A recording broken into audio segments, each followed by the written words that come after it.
Okay, I've just started recording. This is the welcome seminar for the Start Small, Dream Big Wave 3 for Devon. So welcome to those of you who are here, and for those of you who aren't here, what we're going to do is go through some slides just to explain what happens next, to thank you all for signing up and try and make the path from now forward a little bit more straightforward, so you know what's happening next and you know what to expect. So firstly, welcome to the Start Small, Dream Big. My name's Tony. I work for the Devon, Plymouth and Torbay Careers Hub. We are actually part of Devon County Council. We're also working with the Careers and Enterprise Company, who've been working across the country for the last 5 or 6 years. We are Department of Education funded, and we're working with probably 95+% of secondary schools in the country, helping them to improve their careers education. The primary project is quite new. CEC, Careers and Enterprise Company, have not been working with primary schools historically, but now this is the first time we've had funding for a project, and it's Department of Education funded, to try and inspire our primary students as well to start thinking early about what they may be able to achieve. I've just run this pilot with schools in Plymouth. They're just getting through towards the end of it now. And now we get to extend that to the rest of Devon and Torbay, which is really exciting.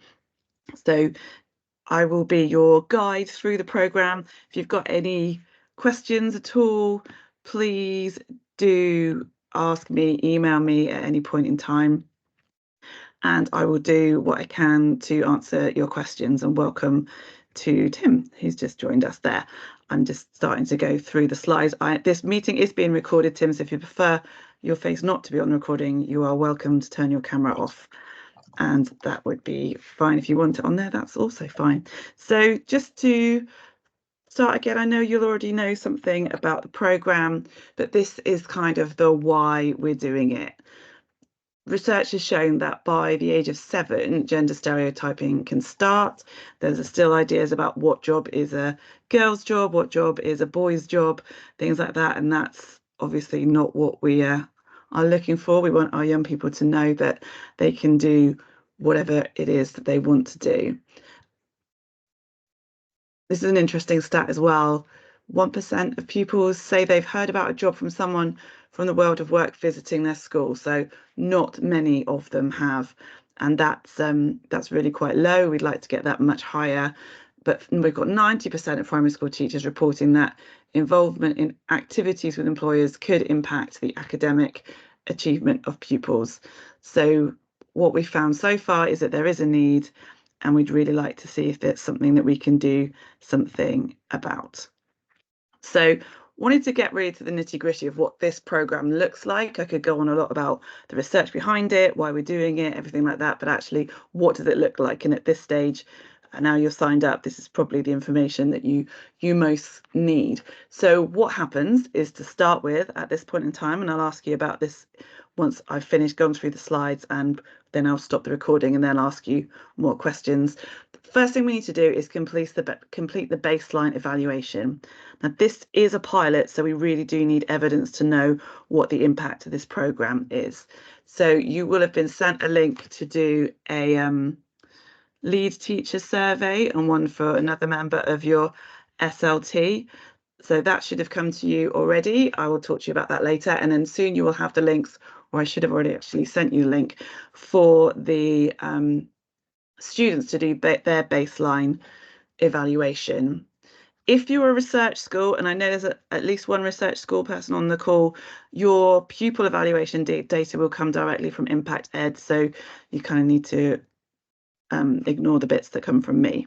And again, we can talk about that after, once I've finished going through the slides and stop the recording, because it is slightly different if you are a research school.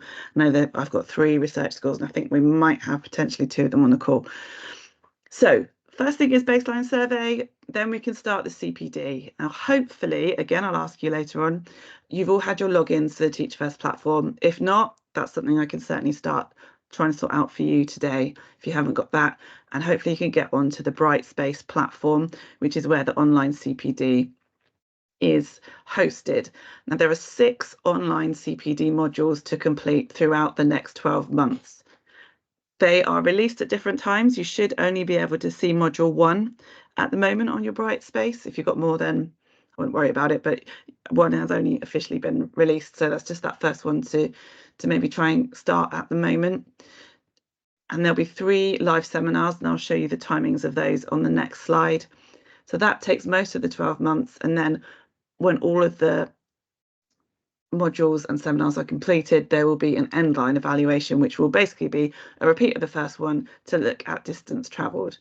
Now, during that year, there are 3 separate things that we're looking for you to achieve complete kind of thing, and that is planning and delivering a priority project, which will happen between modules 3 and 6. I'll explain a little more about what that looks like in a moment. An employer encounter. Through the project, we would ask that you have at least 1 encounter with an employer for your students. And I will help you with that. I will give ideas about who can come in. I'll give you a list of people who are happy to come in. I'll give you lists of how to, or information of how to contact your parents and ask them to get involved. And also other organisations, voluntary organisations who are set up to come in and support school activities. By the end of the 12 months, we'd like you to have developed some kind of whole school careers program, and most of 6 months of the CPD will be talking around that and helping you to do that. So what we'd like is at the end of the program that there is some kind of plan about how you're going to embed careers related learning into your school curriculum as a whole. Now, that might seem like a lot, but actually that is over a year, so it's just a little bit at a time with the modules and the seminars to support that.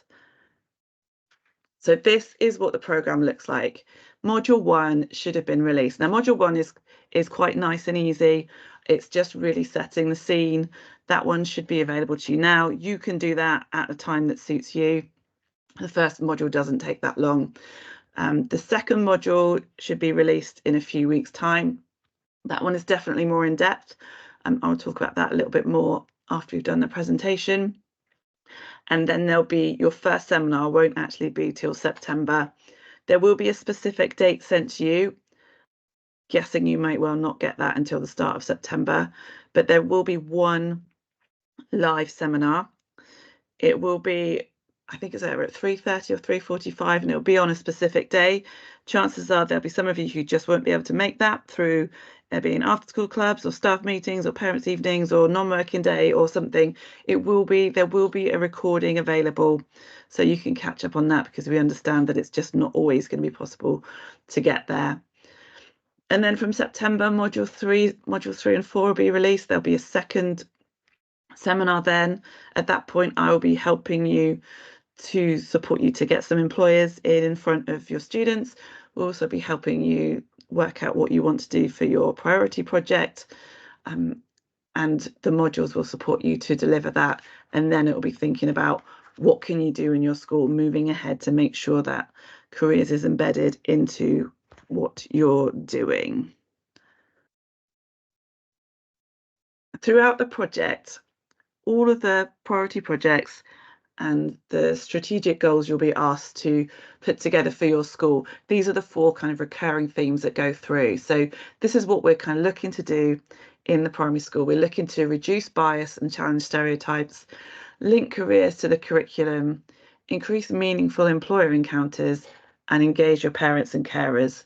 Now, there might be that for your school, there's one of those strategic objectives that you really want to focus on. There may be 2 or 3. You might want to work on all 4, but that's really to give you a guide of the 4 areas that we are looking to improve through this project. So it might be just looking at them, then you've got something that already sticks out for you to be right for your school. A lot of people are doing a bit of both. A lot of people are looking from the Plymouth schools, looking at linking careers to the curriculum, and as part of that, they are going to look at increasing meaningful employer encounters. And again, through that, they hope to reduce bias and challenge stereotypes, etc., and also engage parents to potentially be some of those employers who can come in and support the programme. Like I mentioned before, what we're looking for by the end of the programme, so this is in a year's time, is to have some kind of strategy document and something that you can present to your SLT, which looks at where your careers related learning, CRL is careers related learning, is currently in your school, what you're doing already, and how that can be improved. A long-term aim about what you would like things to look like in the future, including a vision and strategic objectives connected to that, and maybe some details of other people who will be supporting you as the lead teacher with this work, because it can be a lot for one person, so it's really good if you get everybody on board. We'd ideally like an action plan, long-term plan, setting out what you want things to look like, and then a detailed short-term plan for what's going to happen this year while you're doing the project. And ideally, we'd like a program of activity for your pupils to show in which school year how that they're linking careers to the curriculum. So either that linking careers to projects they're already doing, or when they're going on a school trip, to link careers into that, to get whoever's given you a tour of a place, if you're going to visit, for them to talk about their careers and things like that. This doesn't have to be really complicated or complex. It can just be just a simple addition to what you're already doing. And I mentioned a priority project as part of the next year. So this is a short, unassessed project which links to one of your strategic objectives that you want to complete for your school. I'm just going to highlight short, unassessed. So this can look however you want it to look. It does not have to be handed in or assessed or in a specific format. This is just something that's going to help you, your school, try out some of the things that you want to achieve. So this is, a chance to implement a part of the strategy, to practice it, to see how it goes, to learn, to achieve some kind of an early win, to promote careers to your young people, practice your own skills, and try and get your wider staff team to get involved, to get on board with what's going on. Again, this is from module 3 to module 4 to 6. So this is actually after September we're looking at this. And the lead teacher, that would be you, would be overseeing the project. I'll answer questions about that once I get to the end of the presentation, because you may well have several questions. So in terms of what needs to happen next, number one is we need to get you logged into Teach First. And again, in a minute, once I finish this, I'll ask you how you're managing to get on with that. And if that's worked, if there's any issues, I'm there to try and sort it out. So this is how you do it. You should have got an automated email from My Teach First telling you how to log in. I will send a copy of these slides to you afterwards, which have all the links in. So this is how to log in. Teach First emails can end up in spam, because some of your some school emails have quite a strong spam filter. So we've had issues with that before. So it might be that you need to ask your IT support team to whitelist the Teach First email address to make sure you do get those. If you haven't received your login, let me know. I'm going to give you a link to this form which you need to fill in, and then hopefully they will sort it out for you. So first thing to do is log in to Teach First, and then what happens next? So this is the kind of things that we need to be doing now. Check you have your login and you can get in. Module 1 is now live, so you can have a look at that at a time to suit you. We would ask that you complete your lead teacher survey as soon as possible and ask another member of your SLT to complete it. We really want this done before you start any of the work on the modules, because the idea is to get the real baseline before any work on the project is done, so we can really measure everything that's changed whilst being part of the project. And then we need to arrange your year 4 and 5 students to complete their baseline survey. They will need IT access for it. There is a shorter, simpler survey available for any schools or pupils you think that would be better suited to. Again, I will send you the links. Research schools, do not use these links. Impact Ed will contact you directly with how to complete your baseline surveys for your year 4 and 5 students.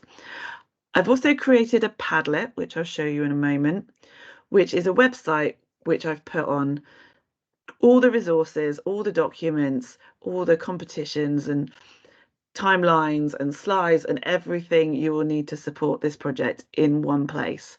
I'll keep sending you the link to that because it might seem a bit overwhelming today, but in a few weeks' time, it might well be giving you what you need in order to work out what to do next. But in everything, please do just drop me an email.